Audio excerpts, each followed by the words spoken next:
حزب اللہ لبنان نے بدھ کو بھی صہیونی حکومت کے مختلف فوجی اڈوں اور اہم مراکز پر کامیاب حملے کیے ہیں۔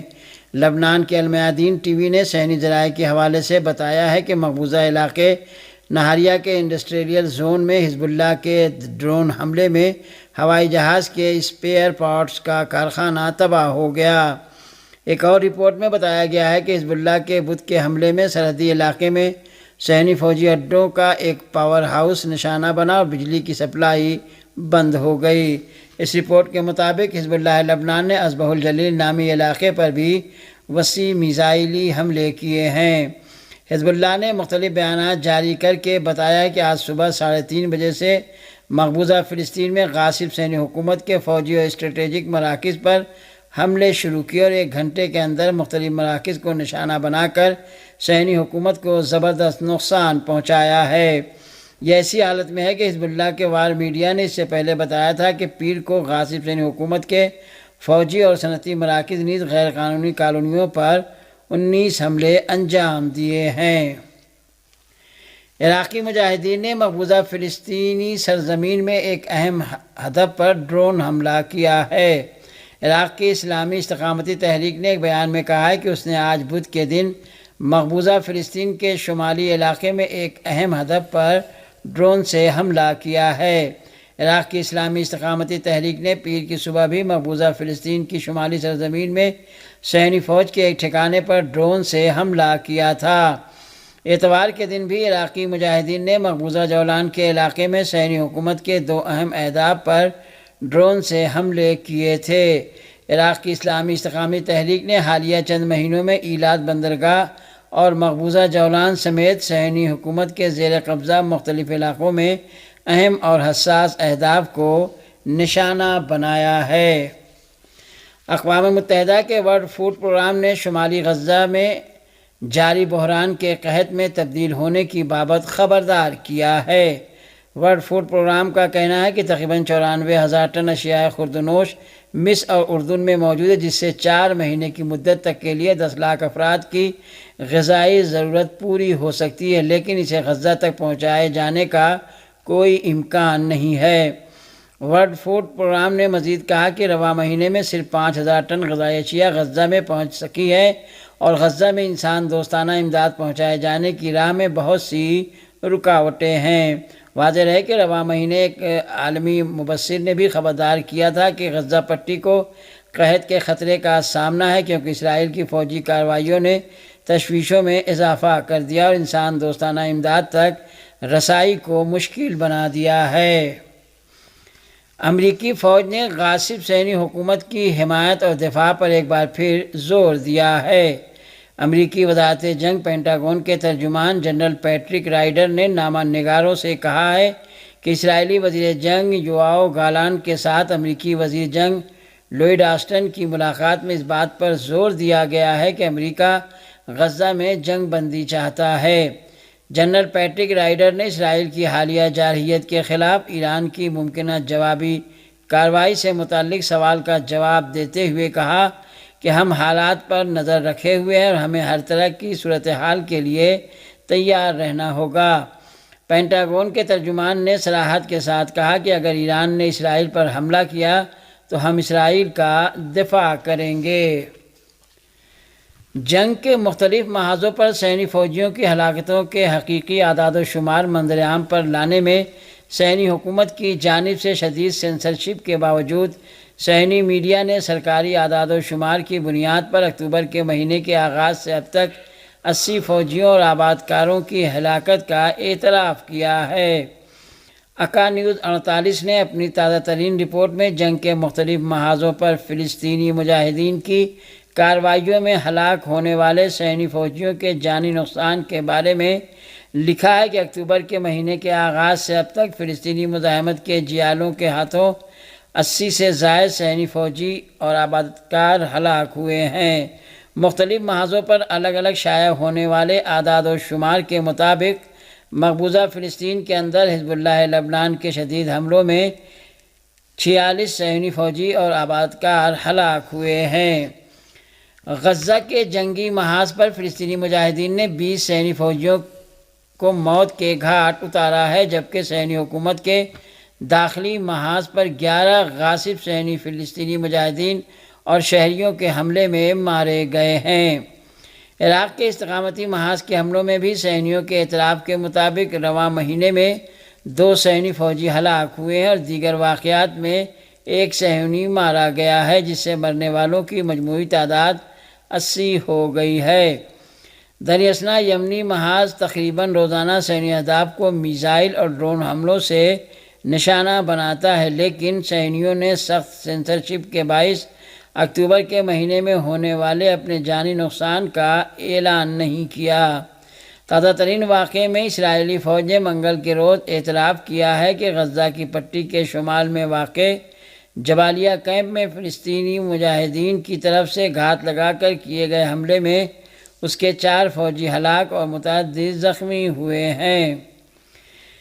ان سرکاری اعداد و شمار کا اعلان ایسے وقت میں کیا گیا ہے کہ جب فوجیوں اور صہیونی آبادکاروں کی ہلاکتوں کے حقیقی اعداد و شمار کے حوالے سے سخت سینسرشپ کی پالیسی 1 سال سے زائد عرصے سے یعنی جنگ کے آغاز سے جاری ہے، اور قابض حکومت کی فوج اپنے فوجیوں کے حوصلے بلند رکھنے کے مقصد سے اس استقامتی محاذ کے جوانوں کے ساتھ لڑائی میں ہلاک ہونے والے اپنے فوجیوں کی حقیقی تعداد کو چھپا رہی ہے اور ہلاکتوں کی تعداد کو بہت کم ہی بیان کرتی ہے۔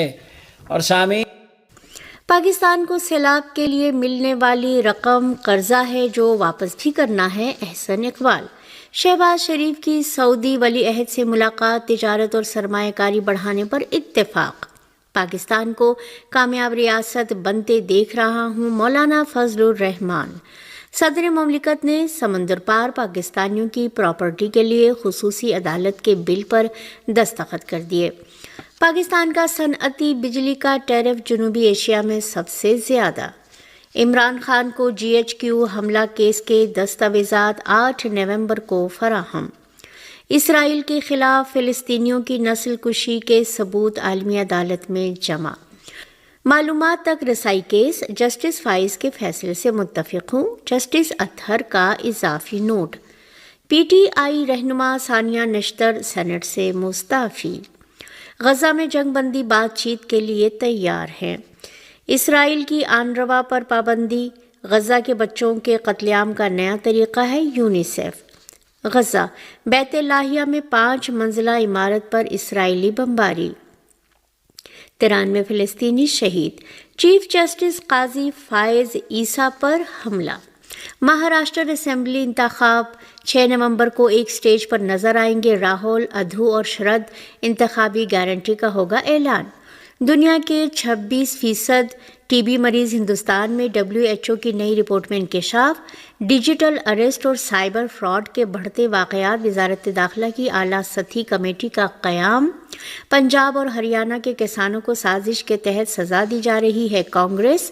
دہلی میں فضائی آلودگی، ہوا کا معیار بدستور خراب، AQI 271 سے متجاوز۔